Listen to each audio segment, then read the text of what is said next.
साथियों नमस्कार, मैं अनूप द्विवेदी आप सबका अपने YouTube channel RCI the study point में स्वागत करता हूं। जैसा कि आपने रस, अलंकार, ध्वनि, औचित्य, वक्रोक्ति संप्रदाय को सीखा, उसी क्रम में आज औचित्य संप्रदाय की चर्चा करेंगे।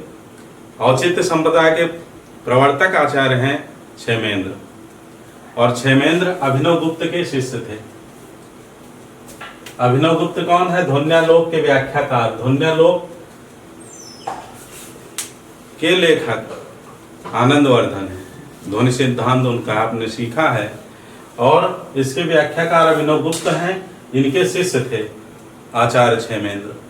तो इनका ग्रंथ है औचित्य विचार चर्चा। आचार्य क्षेमेंद्र का ग्रंथ है औचित्य विचार चर्चा। औचितस्य चमत्कार कारिणश्चारुचर्वणे रस जीवित भूतस्य विचारः क्रियते अधुना। यानी औचित्य रस का प्राण है और चमत्कार भी, जो रस को चमत्कारित करता है। कारिणश्चारुचर्वणे रस जीवित भूतस्य विचारः क्रियते अधुना। तो आपने जैसे देखा कि आचार्य क्षेमेंद्र के पूर्व रस सिद्धांत यानी रस संप्रदाय, ध्वनि संप्रदाय, रीति संप्रदाय, वक्रोक्ति संप्रदाय, ये इन सबकी प्रतिष्ठा हो चुकी थी।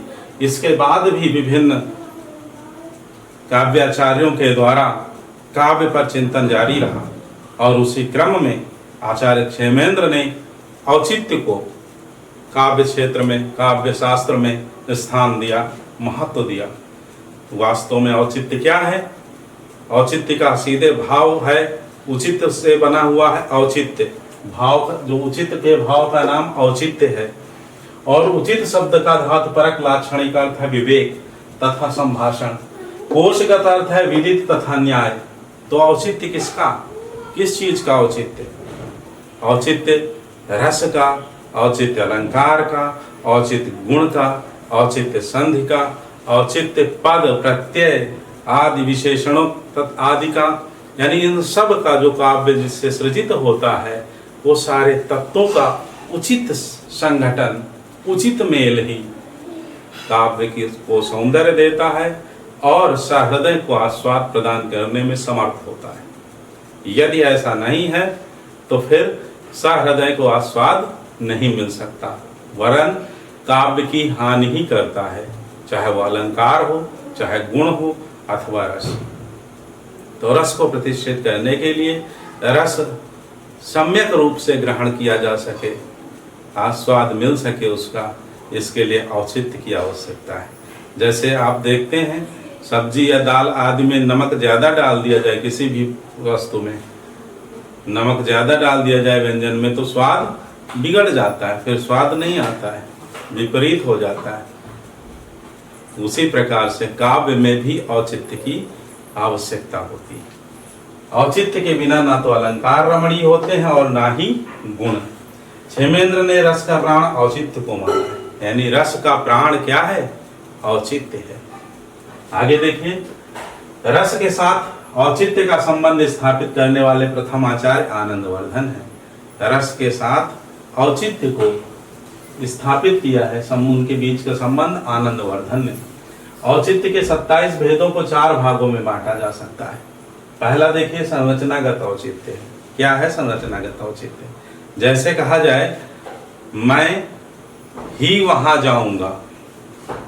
देखिए शब्द सुनिए, मैं ही वहां जाऊंगा, मैं वहां ही जाऊंगा, और मैं वहां जाऊंगा ही। देखिए ही के अलग अलग 3 जगह इनका प्रयोग हुआ है। मैं ही वहां जाऊंगा, मैं वहां जाऊंगा ही, मैं वहां ही जाऊंगा। और तीनों वाक्यों में आप देख रहे हैं अर्थ परिवर्तित हो रहा है, भिन्न भिन्न अर्थ निकल रहा है एक ही को इधर उधर करने से। तो यही संरचनागत औचित्य है। अब इसके अंतर्गत 27 जो भेद किए उसमें पद, वाक्य, गुण, अलंकार, क्रिया, कारक, लिंग, वचन, विशेषण, उपसर्ग, निपात, सार संग्रह, नाम और अभिप्राय आते हैं। इसी तरह वस्तुगत औचित्य के अंतर्गत प्रबंधार्थ, काल, देश, कुल, वृत्त, तत्व, सत्व, अवस्था, विचार, स्वभाव काव्य का।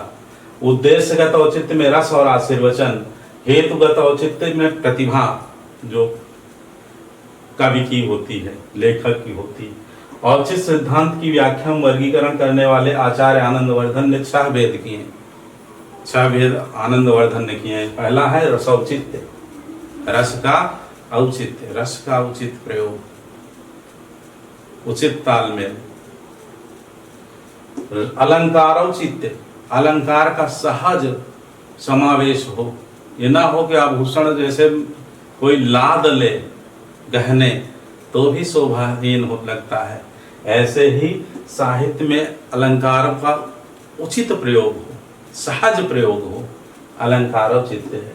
गुण में गुणौचित्य, गुण का भी औचित्य का ध्यान रखा जाए।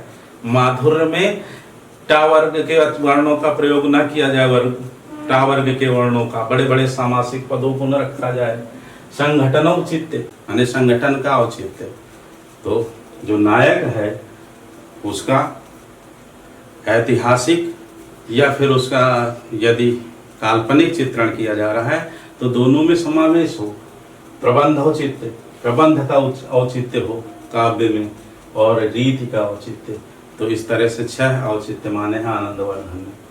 फिर आचार्य नंद दुलारे वाजपेयी ने इसे स्वतंत्र सिद्धांत न मान करके विभिन्न काव्य सिद्धांतों का समन्वय माना है। आचार्य नंद दुलारे वाजपेयी प्रमुख आलोचक हैं। इन्होंने कहा कि यह स्वतंत्र सिद्धांत नहीं है बल्कि विभिन्न सिद्धांतों का समन्वय है।